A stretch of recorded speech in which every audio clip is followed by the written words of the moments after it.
앞선 내용들까지가 근데 오늘 미스워가지고요. 하여튼 그래서 앞선 내용들까지가 근데 이게 뭐랄까요, 영감을 주기도 했고 했는데 제가 오늘 특강을 진행을 하고자 하는 것이 그 VR과 재활이라고 해서 사실 지난달 이제 연구에 오신 분들은 살짝 보셨겠지만은 VR과 바이오 피드백적인 그런 부분들을 접목을 해서 실제로 어떤 재활을 하는 그런 사례가 되게 있는데 그건 이제 제일 마지막에 보여드리도록 하고요.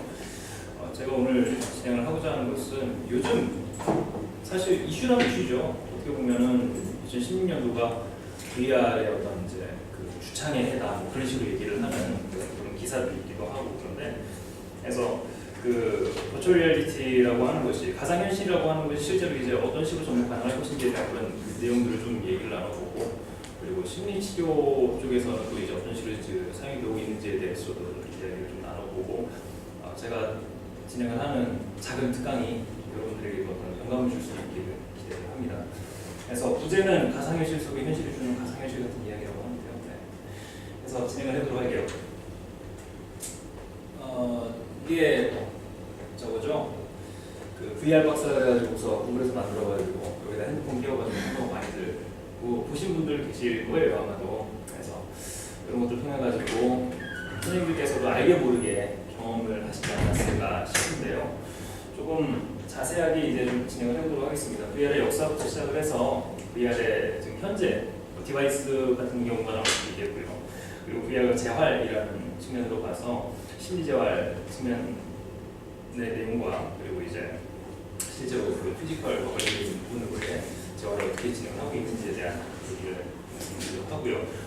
아까 얼핏 그 말씀드렸던 게 이제 워커게임 프로젝트라고 해가지고 그 예를 들어서 그러니까 척추 쪽이죠. T4나 T2나 아니면 T11 이런 쪽에서 이제 신경적인 손상이 나타났을 때 신체가 패러라이드하게 변하게 되는데 그런 상태에 있는 사람들을 그 BMI라고 하죠. 이제 브레인 머신 인터페이스하고 BCI에서 브레인 컴퓨터 인터페이스라고 해서 그 두 가지의 기술을 접목을 한 다음에 재활을 해 나가는 방향을 보여드리도록 하고요. 이게 음향이 안 나와 사실 음향은 크게 중요하진 않은데요. 음향이 안 나와서 조금 아쉽긴 한데 영상 보여드리도록 하고요. 그리고 이제 발전 방향은 제가 개인적으로 좀 생각을 해본 그 내용들이 되고 혹시 의견이 있으시면 많은 의견 주시길 부탁드리겠습니다. 그의 역사 부분입니다. 뭐 자람 라니어라고 하는 컴퓨터 공학자부터 시작을 해서 토마스 그 데판치라고 하는 사람들 그리고 MIT하고 그 다음에 이제 현재 나와 있는 것이 바이브와 오큘러스라고 그 장비까지의 대략적인 그 내용을 맥락만을 좀 잡아가지고 간단하게 소개를 좀 드리도록 하겠는데요. 그 미국의 컴퓨터 과학자가 그 자람 라니어라는 사람인데, 그러니까 가상현실이라고 하는 것은 사실은 예전에 프랑스에서 연극을 처음 만들었을 때 그때 가상현실이라는 얘기를 써본 적이 있다라고 얘기를 해요. 근데 그 가상현실이라는 것과 지금 현재의 가상현실이라고 하는 개념이 좀 달라서 그래서 그 자람 라니어가 1990년대에 얘기를 했던 그때의 개념과 상당히 비슷한 부분이 있어서 그 부분을 제가 가지고 왔고요. 가상현실이라고 하는 것이 존재하지 않는 현실을 의미하는 것은 아니에요. 그러니까 일본어로 한자 변환을 해서 우리나라 말로 이렇게 들여오다 보니까 마치 가상현실이 존재하지 않는 그 현실을 얘기하는 것처럼 들리게 되는데 좀 더 그 구체적인 정의로 들어간다면 현존하지 않는 가상의 공간에서 개인의 오감을 창조해 나가는 것으로 우리가 이해를 하시는 것이 좀 더 바람직하다고 말씀드릴 수 있겠습니다. 그리고 그 다음에 이제 토마스 데판치 같은 경우에는 물론 미국에서는 그런 어떤 버추얼 리얼리티 관련돼 가지고서 소설도 많이 있었고 그 소설을 기반으로 해서 MIT나 내지는 이제 그 저기 SCCN이죠, 그쪽 캘리포니아에 있는 대학들에서 연구들을 제법 많이 한 걸로 알고 있는데, 근데 이제 토마스 데판치라고 하는 일리노이 대학의 컴퓨터 공학자가 최초의 투명 디스플레이를 가지고 이 동굴을 탐험하는 장비를 만들게 돼요. 그래서 그 이전에 있었던 장비들도 물론 있기는 하지만 그거는 이제 버추얼 리얼리티하고는 좀 거리가 있다고 생각이 돼서 이 부분을 주요 맥락으로 가져오게 되었고 이 사람이 가지고 있는 그 동굴 탐험을 하는 것은 사실 굉장히 조악해요. 좀 되게 조합하고 이제 뒤에 이제 장면 보여드리겠지만은 안경을 쓰면 그냥 선이 보이고 어두운 공간을 그 선을 따라서 그냥 앞으로 가게 되는 그 수준이라고 생각을 하시면 되시겠어요. 그리고 이제 MIT에서 2001년도에 업그레이드 한 건데 그 77년도에 콜로라도주의 그 아스펜산이라고 하는 그 산이 있거든요. 그 산을 체험할 수 있다라는 투어를 만들어 심지어 이제 돈 받고 팔기도 했었어요. 이런 그 세팅돼 있는 것들을. 그러니까 그런 부분들을 가지고 있다가 이제 2001년도에 조금 더 업그레이드해서 패러글라이딩을 타게 한다든지 아니면 아스펜산을 뭐 이렇게 걸어서 가는 것처럼 구성을 한 그런 버추얼 리얼리티가 좀 더 이제 맥락이 잘 맞는다는 생각이 들었고요. 그 다음 이제 바이브하고 오큘러스가 나왔죠. 2014년도에 사실 그 전서부터 2009년도서부터 그 바이브나 오큘러스라고 하는 그런 장비들이 나온다 얘기들이 있었는데 오큘러스 참 얼마 전에 페이스북에 먹었더라고요. 페이스북에서 먹었는데 어떻게 퍼나갈지 좀 궁금한 부분이기도 합니다. 그래서 이번에 나온 장비들은 상당히 좀 뭐랄까 오감을 만족시키게 해주는 특히 이제 시청각 쪽으로 굉장히 뛰어난 그런 기능이 있는 제품이라고 생각을 해볼 수 있겠죠. 100만 원씩 하고 있고요. PS4는 제가 체험을 해봤는데 재밌더라고요.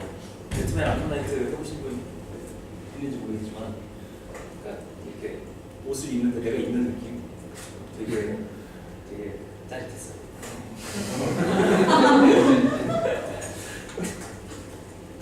이쪽에 있는 게 그 아까 전에 아스펜산 체험하는 거예요. 의자를 가지고 카메라를 세 대를 요거예요. 요 카메라를 가지고서 사람이 직접 굴려가지고 촬영을 합니다. 최초의 그 구글 맵이라고 생각을 하실 수 있지 않을까 싶어요. 구글 스트리트 같은. 그리고 저쪽에 있는 것이 그 토마스 레판티가 개발을 한 최초의 이 안경 유리레인 디스플레이를 통해서 이제 탐험을 해줄 수 있는 그런 장비라고 말씀을 드릴 수가 있겠고요. 버추얼 리얼리티는 그러니까 이런 식으로 해서 개발들을 쭉 이어가고 있는데 상당히 이들의 철학이라는 것이 그러니까 그냥 만들어서 제품을 내놓는 그런 게 아니라 실제로 그러니까 심지어 이 77년도에 만들어놓은 이것만 하더라도 여기 이 장면이 있으면 오큘러스 같은 거 쓰지 않았음에도 불구하고 소리도 난다고 하고요. 그러니까 진짜 내가 앞으로 가고 있는 것 같은 그런 느낌을 받게 한다는 점에서 그러니까 이들이 연구를 해서 만들어낸 제품이라고 하는 게 굉장히 이제 어떤 전통 그 개념을 잘 살린 그런 철학적인 부분들을 강조를 하지 않았나라는 생각이 들고요. 요 내용이 이제 이후에 이따가 재활 내용하고 이제 맥락을 좀 같이 하는 부분이라서 제가 좀 강조를 하겠습니다. 네, 그게 현재죠. 그러니까 버추얼 리얼리티가 지금 사용이 되는 것들을 좀 보면 크게 5가지 정도라고 얘기를 하더라고요. 연구를 좀 확인을 해봤는데 일단 게임 플레이 중심으로 하죠. 네, 진짜 재밌어요. 나중에 기회 되시면 꼭 해보세요. 암나이트. 네, 좋습니다. 그리고 이제 익스피리언스 부분으로 해가지고 가상현실이 굉장히 각광을 좀 받고 있죠. 그 마이크로소프트에서 저거를 윈도우 10을 발표를 할 때 홀로그램 관련돼가지고 엑스박스하고 같이 해서 홀로그램 관련된 윈도우를 데모를 시연을 한 적이 있었는데 내가 글라스를 쓰는 것과 동시에 윈도우가 부팅이 되고 이 전체가 방이 하나의 컴퓨터가 되는 거예요. 그래서 내가 손을 움직임에 따라 가지고서 그 증강현실하고 가상현실이 같이 움직여지면서 영상 뜨기도 하고 페이스북이라든지 내지는 그런 SNS 같은 것들 그냥 화면에서 내가 바라보는 그곳에서 진행이 되는 그래서 경험적인 부분에서의 가상현실을 상당히 많이 강조를 하고 있는 것을 확인할 수 있었고요. 인체 내부 같은 것들을 직접적으로 이제 그 안에 들어가서 확인을 하는 그런 경험을 해볼 수도 있다는 점에서 가상현실의 강점이 있지 않나라는 생각이 들고 마케팅 부분인데요. 저 마케팅 요즘에 꽤 많이 쓰이고 있어요. 아마 유튜브 같은 거 보시다 보면 이제 360도로 돌려가면서 광고 볼 수 있는 게 있거든요. 못 해보셨으면 꼭 해보세요. 네, 그 VR이라고 해가지고서 그냥 그 참이슬만 쳐도 얘네들 그걸로 광고를 찍고 있거든요. 처음처럼 했나? 참이슬이었나? 아무튼 소주 광고가 있어요. 그래서 그러니까 카메라를 돌리면 VR 형식으로 해가지고 360도로 그 광고를 확인해 볼 수가 있는데, 그러니까 이들의 목적은 뭐냐면 예전에 광고를 그냥 하나의 단편적인 그 2차원적인 평면으로 해서 상대방이 전달을 주는, 그러니까 하나의 영감을 주는 거였다면 이제부터의 그 커머셜은 실제로 주 고객이 그 광고에 참여를 할 수 있게 만들어낸다라고 하는 점에서 지금 패러다임이 좀 변하고 있다는 걸 이해를 해볼 해볼 수가 있겠습니다. 그 다음 영화인데요. 영화는 뭐 아시겠지만 3D 영화 이제 요즘 굉장히 흔하잖아요. 3D 영화가 흔한 것처럼 향후 한 3년에서 4년 사이에는 그 극장에 오큘러스 디바이스가 다 이렇게 장비가 돼 있는 그런 영화를 시청을 하실 수도 있겠다라는 것들도 요즘 나오고 있습니다. 2017년도에 설립 예정이라고 기사가 하나 있는 게 눈에 띄었고요. 그리고 이제 제가 5번째로 오늘 주로 해서 말씀드리고 싶은 것인데 사이언스 다이렉트나 아니면 프로캐스트나 포그맨을 해가지고 버추얼 리얼리티에다가 세라피만 집어넣어도 대략 다 합쳤을 때 12,000개 정도의 그 연구 자료들이 나와요. 근데 우리나라 거는 딱 해보면 63개 정도 나오거든요. 그러니까 그만큼 연구가 실제로 진행이 됐다라고 하는 점에서 이제 양적인 부분과 질적인 부분의 차이가 있을 거라고 생각이 드는데, 미국은 본격적으로 시작된 게 2005년 정도부터인 걸로 확인이 됐어요. 그래서 인지적인 부분, 그리고 신체적인 부분, 심리 등의 재활 치료에 실제로 사용이 되는 것들로 연구 결과를 확인을 해봤고요. 장비가 가벼워지고 그리고 해상도가 좋아짐에 따라서 프로그램, 그러니까 물론 이제 아직 어플리케이션이 좀 적다라는 점에서 한계가 있을 수는 있겠지만 그 부분을 지금 미국 쪽에서는 계속해서 충족을 해나가고 있는 것으로 확인이 됐습니다. 이렇게 충족이 된다면 이런 내용들에서 저희가 흔히 마주하고 있는 그런 심리적인 증상을 마주할 수 있겠죠. 가장 많이 검색이 됐던 게 포비아 쪽이었어요. 그러니까 점진적 노출을 시키면서 공포증을 감소시키는 것이 사실 가장 좋다라는 얘기들을 한 거는 꽤 오래전부터 있었거든요. 근데 그들을 환자들을 데리고 실제 환경에다가 노출시킬 수는 없는 거잖아요. 윤리적인 측면에서가 될 수도 있겠고 아니면 그 치료적인 장면에서 실패를 할 가능성도 있기도 하겠고요. 근데 저거를 VR 장비를 착용을 하고 물 공포증이 있는 사람에게 전체적으로 물에 가까이 가는 그런 치료를 진행을 한다라든지 내지는 저거를 동물이나 내지는 높은 고소의 공포증, 고소 공포증이 있는 분들에게 그 착용을 시키고 그 위에 서게 하는 형태로 해서 점진적 완화를 시켜나가는 그러한 치료적 방법의 도구로서 그래서 가상 환경, 저거를 버추얼 리얼리티를 사용을 하는 것을 확인해 볼 수가 있었고, 근데 항상 나오는 제한점이죠. 그러니까 가상현실이라고 하는 것, 가상의 환경이라고 하는 것을 치료자에게 내담자에게 노출을 시킨다고 해서 그것이 과연 일상생활로서의 그 일반화를 우리가 기대를 할 수 있겠느냐, 그 부분에 대해서는 사실은 해상도적인 측면도 물론 어려움이 있지 않았을까라는 생각이 들긴 해요. 그런 것들이 개선이 된다면 확실히 크게 영향을 줄 수 있지 않을까라는 생각이 들고요. 혹시 롯데몰이나 롯데 아울렛 가보신 분 계신지 모르겠는데 요즘에 그 제주에어에서 그 프로모션 하고 있는 게 있어요. 보신 분들 없으신가요? 나만 봤나? 그러니까 저기를 아예 비행기 기내 자체를 비행기 기내 한 3분의 1 자체를 딱 잘라가지고 의자를 다 만들어 놓고 그 안에 들어가게 해요.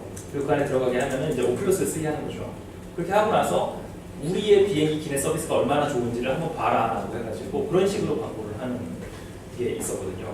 그러니까 근데 그걸 써보면 정말 실제로 하는다는 느낌이 들어요.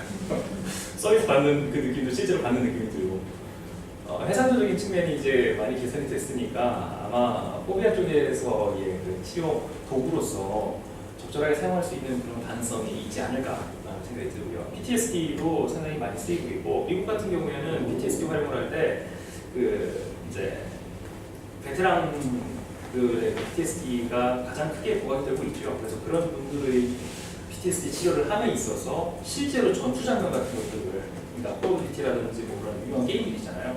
그런 게임들을 이 오큘러스라든지 바이브에다가 띄워놓고 그들에게 그것을 체험을 하게 해서 그들이 느끼는 어떤 역경적인 내용이라든지 긴장감 같은 것들을 그거를 감소시켜주는, 그냥 사실 포비아하고 상당히 비슷한 맥락을 가지고 있다고 생각이 들고요. 어딕션 부분인데, 저 어딕션은 좀 의외였는데요. 중독 부분인데 그 2012년도 연구 중에 상당히 흥미로운 게 스모킹 헤빗이 있는 사람들을 데려다 놓고 40명씩 그러니까 랜덤으로 나눠놓고요. 한쪽은 그냥 인지행동 치료를 시키고요. 그 패치를 붙여가지고 니코틴 패치를 붙이면서요. 그리고 나머지 한쪽에다가는 그 씌워놓고 담배를 피우는 것이 얼마나 역겨운지를 계속 경험을 시킨 거예요. 사실 이제 그 마인드풀리스였거든요. 배우가 얼마나 역겨운지를 계속 경험을 시키고 그 담배라고 하는 것이 얼마나 나쁜지, 그 담배를 흡연을 하는 그런 가상의 현실을 체험할 때마다 눈앞에 펜은 계속 썩어 들어가고 심장 박동수가 빨라지고 그런 것들을 현실적으로 막 보여주니까 그렇게 하니까 금연의 성공률이 훨씬 높아졌다. 그러니까 그 외의 어떤 CBT 같은 것들보다도 그러니까 직접적으로 대상에게 이 어떤 사회적 보상이 됐든 어떤 그런 내용들을 제공을 해 주었을 때 이제 부정적 보상이 됐든 제공을 해 주었을 때에 보다 효과적인 면에서 다른 심리치료 같은 그런 방법보다는 크다라는 그런 연구 결과가 있었습니다. 뭐 인지재활 쪽에서는 이제 충분히 우리가 예상할 수 있는 부분이고요. 이제 피지올로지컬 못하죠. 피지올로지컬 리해빌리테이션 부분이 있는데, 이거는 저희 지금 줄을 들어서 보여드리고,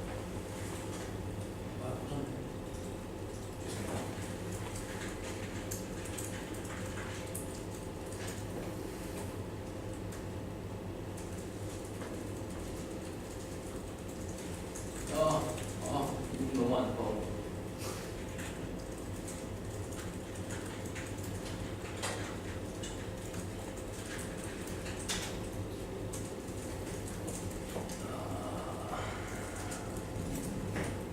소리가 나면 이 아저씨가 계속 나레이션으로 설명을 하는데요. 제가 도움을 드리겠습니다. 2013년도서부터 이 프로젝트가 시작이 됐고요. 2014년도 월드컵 그 개막식 때 로봇을 착용을 하고 나온 그 하반신 불소 환자가 공을 차는 걸로 해가지고서 개막을 했던 적이 있죠. 현재 지금 브라질에서 진행을 하고 있는 중이고요. 저렇게 오큘러스를 착용하고 뇌파를 측정을 합니다. 뇌파 측정을 하는 요 단계가 어떤 거냐면, 잠깐 제가 좀 설명을 드릴게요. 이 실험으로 들어가기 전에 그 뇌파를 장비를 착용을 하고 오큘러스를 써요. 오큘러스를 싹 쓰면 이 사람은 내가 서 있고 가상의 현실에서 잔디밭 위에 서 있게 돼요. 그리고 이렇게 파랄림픽한 그런 퍼슨들 같은 경우에는 이미 예전에 자신이 걸었던 경험이 있단 말이죠. 그래서 자신이 걸었던 경험을 상기를 시켰을 때에 운동 영역 쪽에서 특히 이제 그 다리와 발 쪽과 관련되어 있는 부분에서 운동 영역에 이렇게 출렁임이 나타나게 되거든요. 그 출렁임을 측정을 해서 이걸 걷는다라고 기억을 시키고 그거를 바이오 피드백을 주는 거예요. 그래서 그 뇌파가 나타날 때마다 이 가상현실에 있는 나는 걸어가게 되는 거죠. 조금씩. 그 걸어가게 되는 것들을 학습을 시키고 난 다음에 충분히 학습이 되고 성공률을 100으로 봤을 때에 85에서 90%까지 도달을 하게 되면 그 다음에 이 장비를 착용을 하고 허공에 살짝 띄운 다음에 러닝머신 위에서 로봇과 함께 계속 걷게 만드는 거예요. 계속 걷게 만드는데 그 걷게 만드는 것이 로봇이 걷는 게 아니라 그 로봇을 뇌파로 조절하는 거죠. 그러니까 DMI와 BCI가 지금 동시에 결합되어 있는 기술이에요.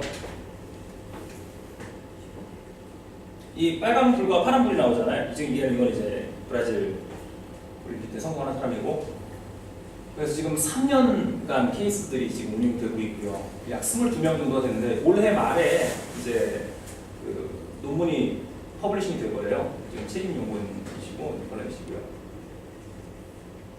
그래서 자기들 연구가 지금 어떻게 진행이 되고 있고 어떤 것을 기반으로 해서 어쩌고저쩌고 얘기를 하고 있는 중에 있습니다. 제가 설명드리는 부분이고요.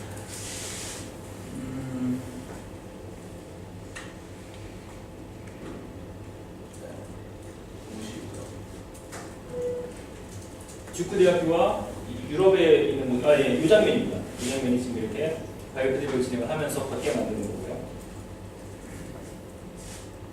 저걸 학습을 시키고 나면 그 다음에는 조금의 걷는다라고 하는 느낌이 들었을 때에 계속해서 걷게 만드는, 기계는 확실하게 크게 움직여지니까요. 이렇게 했을 때 방금 그분은 아까 전에 이제 브라질 월드컵에서 공을 찼던 분이고 근육이 활성되는 거를 확인을 해주는 거예요. 지금 이거는 이제 14년 동안 T11 쪽에서 림빅에 에러가 있어서 어려움이 있던 분이셨고 움직임이 활성되는 거를 지금 보여주고 있는 거고요. 아까 그분을 22개월 동안 치료를 했을 때 이분은 13개월이군요. 다리를 장비가 없이 조금씩 움직여 나가는 상태가 되겠고요. 지금 이분은 22개월 동안 훈련을 진행을 한 부분이고 지금 여기 나타나는 것들은 이제 근전도가 될 거예요. 근전도 같은 경우는 저 역치예요. 빨간색으로 되어 있는 게 저 스레숄드를 넘어가야지만 근전도를 체크가 되는 거거든요. 그 외국격기 로봇을 가지고 훈련을 진행을 하고 난 다음에 그 이후서부터는 저렇게 장비를 벗고 근전도를 측정을 하면서 계속해서 움직일 수 있게 만들어주는 거고요. 지금 이거는 이제 계속해서 훈련이 진행이 되고 있는 중의 내용이었었고 이 다음에 훈련이 22개월 이후에 똑같은 대상자가 나오게 됩니다.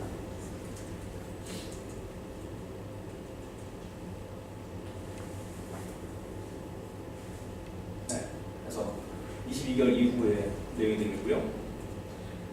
그런 것이 훨씬 더 자연스러워지고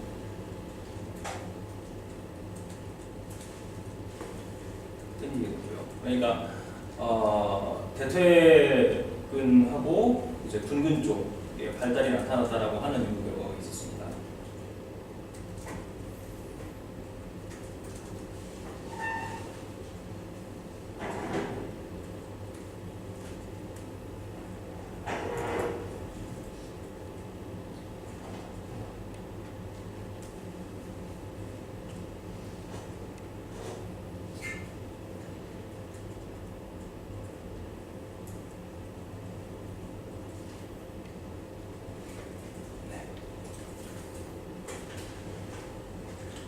그래서 방금 그 연구 책임자의 가설 같은 경우는 그래요. 스파이널 코드의 신경이 죽어 있는 상태였지만 그 브레인 섹션에서 그 리지언을 특정한 리지언을 계속해서 훈련을 시키고 그것을 신호를 보낸다라는 가상의 경험을 시켜주었을 때에 실제로 스파이널 코드가 다시 재생하고 있는 것으로 우리가 확인을 한다라는 이야기로 마무리를 지었거든요. 그것을 이제 논문이 나오게 되면 우리가 확인을 해볼 수가 있겠죠. 아직 이제 퍼블리싱을 하고 있는 중이라고 하니까. 그래서 그 데이터를 굉장히 기대하고 있는 중이고요. 저는 제가 생각하는 발전 방향은 세 가지, 원래 한 5가지 정도 쓰려고 했는데 너무 근거 없는 소리여가지고 한 3가지 정도를 생각하고 있습니다. 첫 번째는 ADHD인데요. ADHD들 아이들은 예를 들어서 과잉 행동이나 그런 부분들을 약물이나 조직이나 행동치료 같은 것들을 통해서 충분히 감소를 시킬 수 있다고 하더라도 이 아이들이 또래 관계 내에서 나타나는 사회적 반응이라든지 성격적인 특질 같은 것들이 상당히 어려운 부분이 있어요. 그런 것들을 가상현실에서 아이가 보여주는 것들을 객관적 행동만 관찰을 해볼 수 있는, 그래서 통찰력을 증진시킬 수 있는 하나의 도구로서 이 VR 장비가 쓰일 수 있지 않을까라는 생각이 들고요. PD 같은 경우는, 그러니까 발달장애 아이들 같은 경우는 미국 쪽에서는 그 프로그램을 지금 제작을 하고 있는 걸로 저는 봤어요.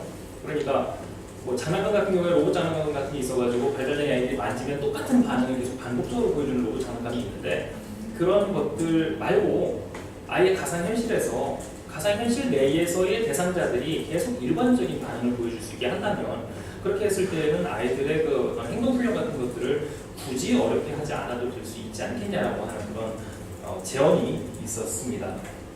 특히 사회성 훈련이라고 하는 것은 일관된 모습이 중요한데 프로그램은 일관될 수밖에 없으니까요. 그래서 일관된 모습에서 굉장히 강조될 수 있는 그런 강점을 가지고 있지 않나라는 생각이 들고요. 뉴로 피드백 세팅으로는 사실 저는 이거 보면서 되게 많은 생각을 했어요. 보상 매체를 정말 다양하게 해볼 수 있지 않을까라는 생각이 들고요. 마인크래프트 같은 것들이 좀 떠오르는데, 일정 시간 동안 훈련을 진행을 하면 벽돌이 쌓이거나 아니면 벽돌을 만들 수 있는 도구가 생기는 거예요.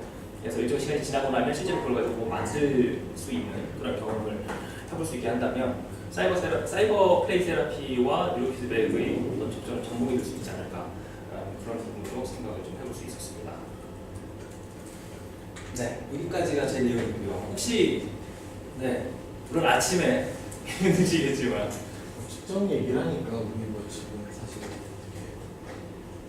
사회적 의사소통장애 케이스도 와서 측정을 하기가 되게 어려워요. 사실 얘가 사회적 상황에서 어떤 행동을 할지 같은 그런 건 좀 가상현실을 이용해서 측정 도구 같은 걸 만들면 상당히 유용하게 어떤 애의 반응 같은 것도 관찰할 수 있고 좋을 것 같다는 생각이 들고, 피는 사실 버추얼 리얼리티까지 안 가도 사실 애기들 같은 경우는 보상으로 정말 이렇게 원격 블루투스로 인형 같은 거 네. 심장만 뛰게 해줘도 사실 애들 되게 좋아하거든요. 네. 좀 그런, 그러니까 화면에 그 그림과 소리가 뭔가 사람들이 보상이 될 거다라는 게 이제 좀 마인드를 깨야 될 것 같아요. 별로 그렇게 재미도 없고 감동도 없고 요즘 애들한테 드론 같은 걸 띄우고 좀 이런 것들이 좀 훈련의 그 보상으로 드론이 이렇게 상승하고 막 이런 것들을 좀 비싸긴 한데 그 정도는 돼야 뭔가 좀 훈련을 하는 좀 재미가 있지 않을까. 에반게리온 세대로서. 저도 공감을 하는 부분이고요. 실제로 하면서 항상 어려운 거는 이 아이들이 그 특정 뇌파를 측정을 할 때 항상 가만히 앉아서 훈련을 해야 된다는 점에 좀 어려움이 있어요. 근데 그거는 어떤 의미에서는 훈련이지만 어떤 의미에서는 상당히 고통이거든요. 그 고문을 하는 거기도 하고요. 이 아이들에게. 제 컸어요. 아니 저 하지 마요. 어쨌든 그래서 제가 드는 생각은 교수님 말씀해 주신 것처럼 무언가 장비가 움직이거나 실질적으로 이렇게 눈앞에 있는 대상이 변할 수 있는 그런 것들이 있다면 훨씬 더, 특히 요즘에는 이 측정 장비 자체도 블루투스로 나오고 있으니까, 그래서 블루투스로 나온다는 얘기는 그 전체적인 과정이 굉장히 좋아졌다는 얘기고, 특정 주파수를 뽑아내는 데 있어서도 상당히 탁월할 수 있다는 얘기이기 때문에 그런 부분을 강점을 잘 살려보면 좋은 치료적 그 패러다임을 세워질 수 있지 않을까. 외부 장비랑 연결이 사실 별로 어렵지 않을 것 같아요. 스위치 온만 블루투스랑 이렇게 연결할 수 있게 하나만 딱 이렇게 주면 되는데 장난감을 사는 것이고 항상 문제가 훈련을 시켜도 동기가 없어. 사실 왜 열심히 해야 되는지에 대해서 특히 자기병이 아주 심한 사람이라면 또 모르겠지만 아니면 참 이런 게 ADHD에는 나름 앉아서 집중하는 게 중요할 수 있긴 한데 다른 경우에는 근데 다른 것도 좀 전제가 있어야 될 거예요. 움직이고 하려면 무브먼트를 또 걸러내는 게 동시에 기술도 발상. 에이지가 또 워낙 아티팩트에 그럼 이제 계속적으로 같이 발전해야 되겠죠. 맞습니다. 좀 중요한 건 요즘 심리학만 알아서 해결이 되는 부분이 별로 없어요. 이게 다른 것과 연동이 너무 크기 때문에 그런 거에 대해서 좀 관심들을 가져야 되고. 안 그래도 지난주에 교회 갔을 때도 저기 삼성전자 다니는 후배 선생님이 한 분 있어가지고 해보니까 버추얼 헬스랑 이런 좀 ELS 관련한 사업장이 되게 크더라고요. 그러니까 보여주는데 좀 아이템이 어느 정도 좀 정립이 되면 그런 데랑 컨택을 좀 해봐라라고 하더라고요. 굳이 이렇게 혼자 다 하려고 하지만 물론 이제 잘못하면 아이디어만 뺏기고 다 날라가는 그렇죠. 삼성이 그런 데니까 그럴 수 있는데 삼성도 어려우니까 좀 사람이 되겠죠 이제. 외상보고 성장.